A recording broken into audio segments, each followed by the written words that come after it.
മാനവ സൗഹൃദം ഊട്ടിയുറപ്പിക്കുകയെന്ന ലക്ഷ്യത്തോടെ വേദപഠിതാക്കളെ ഒന്നിച്ചിരുത്തി പരസ്പര സംവാദത്തിലൂടെ അവരിൽ സാഹോദര്യവും സ്നേഹവും ഐക്യവും വളർത്തുകയെന്ന ലക്ഷ്യത്തോടെയാണ് മാനവീയം 2026 എന്ന സംരംഭം ഓഗസ്റ്റ് 16 ആലുവ അദ്വൈതാശ്രമത്തിൽ വച്ച് ആലുവ സൗഹൃദവേദിയുടെയും കീഴ്മാട് സബർബന്തി സൗഹൃദവേദിയുടെയും സംയുക്താഭിമുഖ്യത്തിൽ അദ്വൈതാശ്രമം, എറണാകുളം ഗ്രാൻഡ് മസ്ജിദ്, വിവിധ മതസാമുദായിക സാംസ്കാരിക സംഘടനകൾ എന്നിവയുടെ സഹകരണത്തോടെ സംഘടിപ്പിക്കുന്നത്. ഇത് സംബന്ധിച്ചുള്ള ആലോചനായോഗം അദ്വൈതാശ്രമത്തിൽ നടന്നു. ആലുവ എം.എൽ.എ. അൻവർ സാദത്ത് ഉദ്ഘാടനം ചെയ്തു. യോഗത്തിൽ ആശ്രമം സെക്രട്ടറി സ്വാമി ധർമ്മചൈതന്യ അധ്യക്ഷത വഹിച്ചു.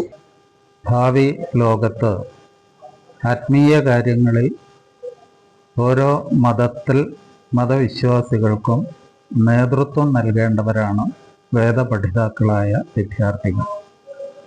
അവരിൽ സൗഹൃദം ഊട്ടിയുറപ്പിക്കുകയും പിന്നീട് ഇവർ ഈ സൗഹൃദത്തെ അവർ ഉൾക്കൊള്ളുന്ന മേഖലകളിലേക്ക് വ്യാപിപ്പിക്കുകയും ചെയ്യുകയാണ് എങ്കിൽ തീർച്ചയായും നമ്മുടെ നാട്ടിൽ വളർന്നു വരുന്ന മതധ്രുവീകരണത്തിനും മതത്തെ മുൻനിർത്തി നടന്നുകൊണ്ടിരിക്കുന്ന കലഹങ്ങൾക്കും അതൊരു പരിഹാരമായി ഭവിക്കുക തന്നെ ചെയ്യും. ഇമാം ഫൈസൽ അസ്ഹരി ആമുഖ പ്രഭാഷണം നടത്തി.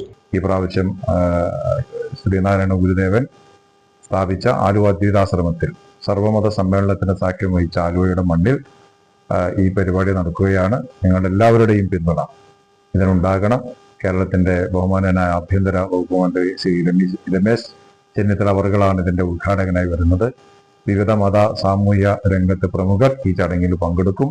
നിങ്ങളും ഈ പരിപാടിയെ പങ്കാളിത്തം കൊണ്ട് വിജയിപ്പിക്കണമെന്ന് അഭ്യർത്ഥിക്കുന്നു. നന്ദി, നമസ്കാരം. Aluva SNDP union secretary Ramachandran, vice president Nirmal Kumar, VD Rajan, TP Rajan, Hashim, Madhu, Sunil Ghosh, Shaiju Manakkappady, Swaminathan, Babu Pallassery എന്നിവർ സംസാരിച്ചു. Zee news, Aluva.